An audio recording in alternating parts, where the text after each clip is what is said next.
More of an adaptive leadership, and they had like a survival guide. A lot of it dealt with like outwards and inwards. Outwards, like the forces from coming on the outer side, and then the inwards, like internal, like yourself. And you got a very nice picture of both of them. They're being politically orchestrate the conflict, hold steady, manage your hungers, anchor yourself, and like what's on the line. Those elements. Only one. Oh, What do they mean if you start with like get on the balcony? What is that? I would say get on the balcony, be like step out and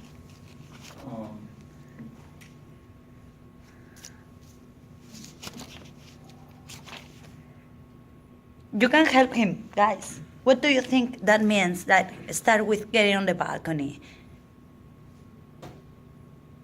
Yeah, you have to step up and show your leadership that you're taking over, or you present yourself as a leader, right? That you get into involved when you in front of the audience. What do you think, guys? Sounds good. Something like that on the line? yeah, putting yourself, be one to put yourself out there to be the leader or manager, however you want to put yourself. And think politically. Let's go and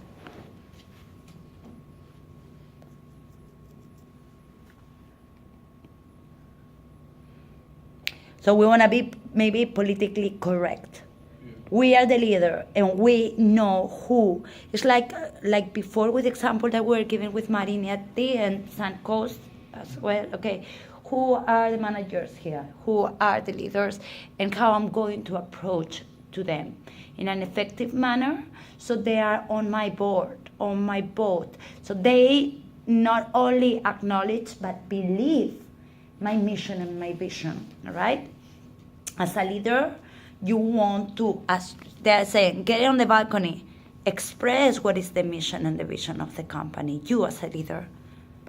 And be politically as well correct and think about who are the people who are orchestrating and managing, okay, the enterprise, and get them on board, get them on your side. Not only acknowledge, but if possible, believe, internalize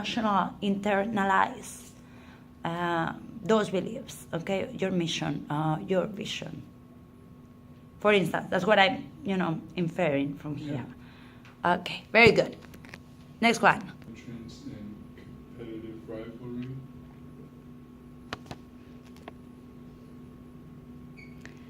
So the competitive rivalry is like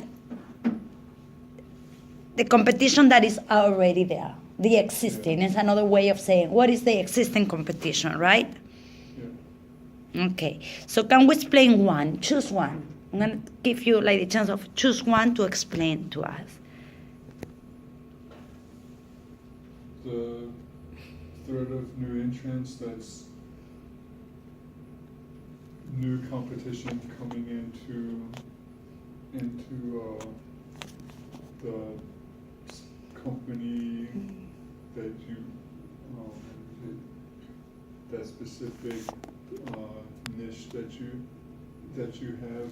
So if you are like a shoe store, a new entrant would be somebody coming in to sell shoes too. Might be other shoes, might be like the same shoes. Try to find.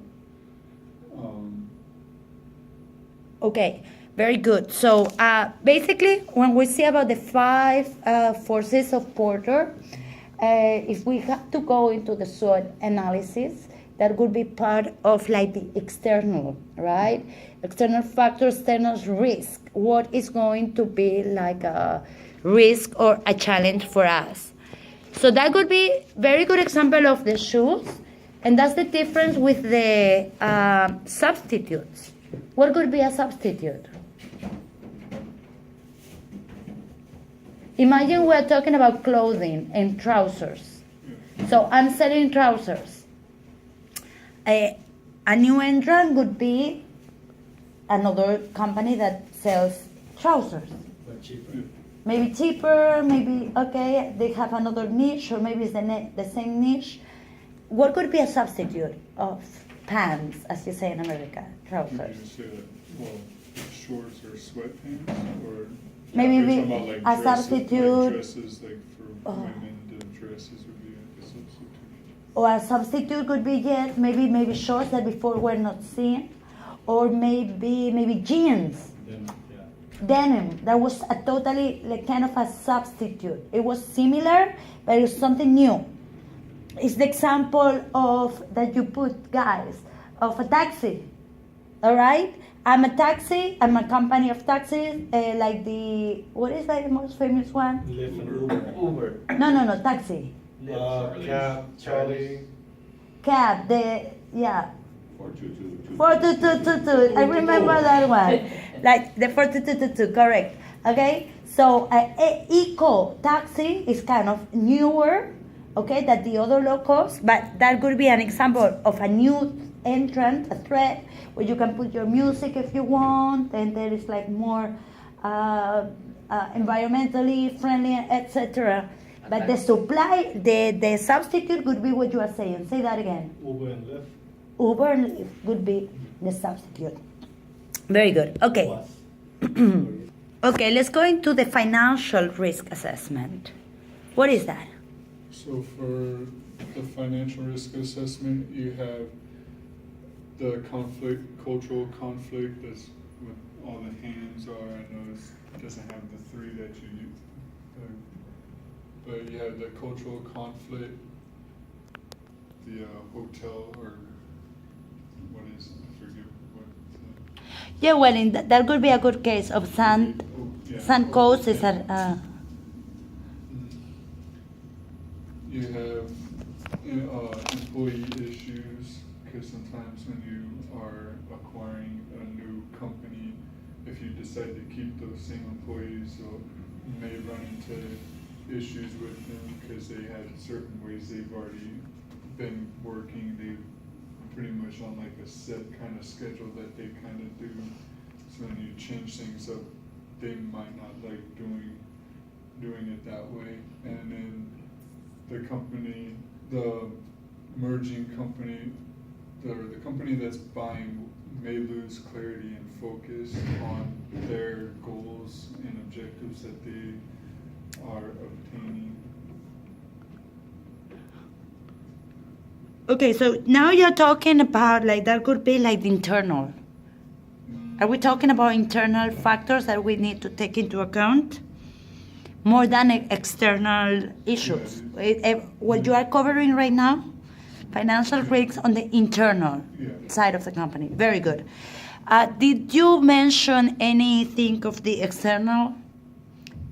If not, that could be more related to guys into macroeconomy.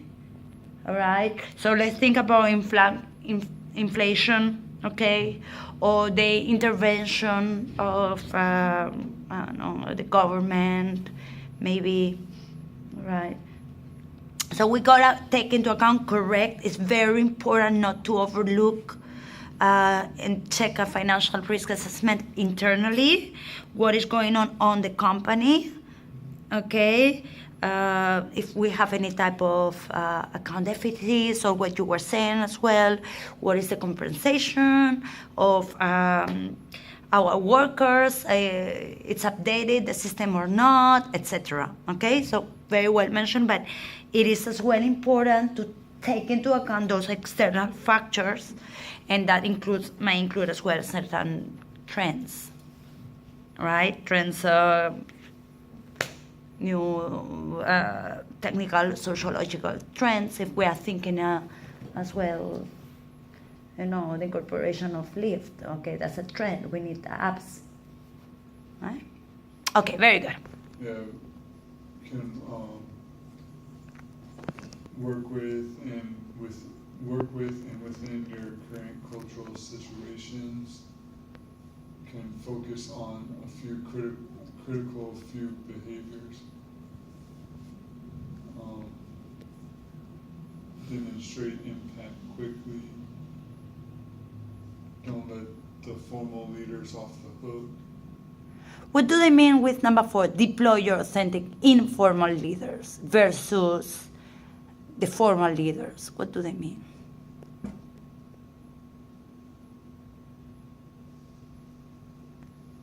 Their staff looks up to and follows. You need to enforce those people as well as people in actual leadership positions. Okay, somebody that is because of The experience. from the spirit, that could be an example of what? Of informal leader, maybe. Yeah, like you work there for so long, but you're not in the leadership role. Everybody just kind of do what you said or ask you for advice or stuff like that. Very good. To follow through, or Like other employees to follow that person around, even if they're like maybe a you're not part-time in a, associate. you're Yeah. not in a leadership position, but you're the subject matter expert, There you go. sort of. Yeah. Like the most experienced guy and the longer time that you're with the company, but you're not in a leadership position. Okay. Yeah, those type of people who have got like strong characters as well, that are like funny, easygoing, and people. Now you have some people that. Kind of came up with like robotics, that a lot of things are starting to lead to robotics taking over jobs, and artificial intelligence. We already have the fact with self-driving cars starting to happen already. And then online marketing, a lot of things are going online instead of being brick and mortar. They're just now all online based. Mm. And the question mark is just because you never know what's going to happen in 10 to 15 year